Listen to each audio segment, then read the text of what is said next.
ಕೋಲಾರ ಬೆಂಗಳೂರು ರಾಷ್ಟ್ರೀಯ ಹೆದ್ದಾರಿಯಲ್ಲಿ ಬೆಳ್ಳಂಬೆಳಗ್ಗೆ ಭೀಕರ ರಸ್ತೆ ಅಪಘಾತವೊಂದು ಸಂಭವಿಸಿದೆ. ತಿರುಪತಿಯಿಂದ ಬರ್ತಿದ್ದ ಆಂಧ್ರ ಸಾರಿಗೆ ಬಸ್ ಮತ್ತು ಲಾರಿ ನಡುವೆ ಒಂದು ಭೀಕರ ಅಪಘಾತ ಸಂಭವಿಸಿದ್ದು, ಅಪಘಾತದಲ್ಲಿ 4 ಮರಣವನ್ನು ಒಪ್ಪಿದ್ದಾರೆ. 44 ವರ್ಷದ ಕೇಶವರೆಡ್ಡಿ, 21 ವರ್ಷದ ತುಳಸಿ, 4 ವರ್ಷದ ಪ್ರಣತಿ ಹಾಗೂ 1 ವರ್ಷದ ಮಗು ಸಾವನ್ನಪ್ಪಿದ್ದಾರೆ. ಆಂಧ್ರದಿಂದ ಬೆಂಗಳೂರಿಗೆ ಬರುತ್ತಿದ್ದಾಗ ಈ ಒಂದು ಅಪಘಾತ ಸಂಭವಿಸಿದ್ದು, ಬಸ್ ಚಾಲಕ ನಿದ್ದೆ ಮಂಪರಿನಲ್ಲಿದ್ದು ಓವರ್ಟೇಕ್ ಮಾಡಲು ಹೋಗಿ ಹಿಂಬದಿಯಿಂದ ಲಾರಿಗೆ ಡಿಕ್ಕಿ ಸಂಭವಿಸಿದ ಪರಿಣಾಮ ಈ ಒಂದು ಅವಘಡ ಸಂಭವಿಸಿದೆ.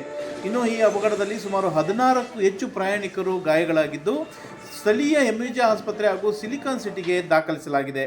ವಿಷಯ ತಿಳಿಯುತ್ತಿದ್ದಂತೆಯೇ ಪೊಲೀಸ್ ವರಿಷ್ಠಾಧಿಕಾರಿಗಳಾದ ಸಿ.ಕೆ. ಬಾಬರ್ ಅವರು ಹಾಗೂ ಹೊಸಕೋಟೆ ಪೊಲೀಸ್ ವೃತ್ತದ ಡಿವೈಎಸ್ಪಿ ಮಲ್ಲೇಶ್ ರವರು ಸ್ಥಳಕ್ಕಾಗಮಿಸಿ ಪರಿಶೀಲನೆಯನ್ನು ಕೈಗೊಂಡಿದ್ದಾರೆ. ಇನ್ನು ಈ ಪ್ರಕರಣ ಹೊಸಕೋಟೆ ಸಂಚಾರಿ ಪೊಲೀಸ್ ಠಾಣೆಯಲ್ಲಿ ಪ್ರಕರಣ ದಾಖಲಾಗಿದೆ. ಈ ದಿವಸ ಬೆಳಿಗ್ಗೆ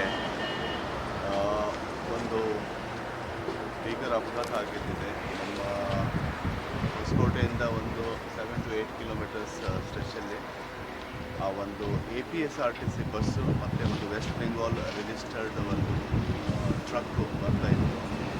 APSRTC ಬಸ್ಸು ಟ್ರಕ್ಕಿಂದ ಓವರ್ಟೇಕ್ ಮಾಡಬೇಕಾದಾಗ ಆ ಕಡೆಯಿಂದ ಇದು ಟಚ್ ಆಗಿಬಿಟ್ಟು ಆಕ್ಸಿಡೆಂಟ್ ಆಗಿದ್ದಿದೆ. ಟೋಟಲಿ ಈ ಹಾಸ್ಪಿಟಲ್ಗೆ ಆಲ್ರೆಡಿ ನಾವು ವಿಸಿಟ್ ಮಾಡಿದ್ದೀವಿ. ಇಮಿಡಿಯೇಟಾಗಿ ಪೊಲೀಸ್ ಇಮಿಡಿಯೇಟಾಗಿ ಬಂದಿದ್ದಾರೆ, ಅಲ್ಲಿ ಹೋಗ್ಬಿಟ್ಟು ಮಾಡಿದ್ದೀವಿ. All the people have been shifted. ಈ ಬಸ್ಸಲ್ಲಿ ಏನು ಒಂದಿಷ್ಟು ಜನ ಇತ್ತು, ಅದರೊಳಗಡೆ ಸ್ಪಾಟ್ ಡೆತ್ ಒಂದು 2 ಇಮಿಡಿಯೇಟ್ ಆಗ್ತಾರೆ. ಆಮೇಲೆ ಇನ್ನೊಂದು 3rd ಡೆತ್ ಒಂದು ಮಗು ಇದೆ. ಈಗ ಇಲ್ಲಿಯವರೆಗೆ 3 ಡೆತ್ ಆಗಿದ್ದಿದೆ. ಇನ್ನು 2 ಕ್ರಿಟಿಕಲಿ ಇಂಜರ್ಡ್ ಇದ್ದಾರೆ. ಮತ್ತು ಮೇಜರ್ ಫ್ರ್ಯಾಕ್ಚರ್ಸ್ ಆಗಿರೋರು ಒಂದು 3 to 4 ಮೆಂಬರ್ಸ್ ಇದ್ದಾರೆ. ಸೊ ಆಲ್ ಟುಗೆದರ್ ಒಂದು 30+ people were there in the bus. ಅದಾದ ನಂತರ ಇಲ್ಲಿರುವಂಥ ಈ ಹಾಸ್ಪಿಟಲ್ ಏನಿದೆ, ಸಿಲಿಕಾನ್ ಸಿಟಿ ಹಾಸ್ಪಿಟಲಲ್ಲಿ ಎಲ್ಲ ಟ್ರೀಟ್ಮೆಂಟ್ ನಡೀತಾ ಇದೆ. The team of doctors are doing their best. ಅದಾದ ನಂತರ ಫರ್ದರ್ ನೋಡ್ತೀವಿ ಏನೋ ಇದು ಆಗ್ತಾಯಿದೆ. ಬಟ್ ಆ್ಯಸ್ ಆಫ್ ನೌ ಇಷ್ಟು ಇನ್ಫಾರ್ಮೇಷನ್ ನಮಗೆ ಅವೈಲೇಬಲ್ ಇದೆ. So total 3 deaths official confirmation is total 3 deaths. ಅದಾದ ನಂತರ 2 ಕ್ರಿಟಿಕಲ್ ಇಂಜರ್ಡ್ ಇದ್ದಾರೆ. ಮತ್ತು ಮೇಜರ್ ಫ್ರ್ಯಾಕ್ಚರ್ಸ್ ಆಗಿರೋದು ಒಂದು 3 to 4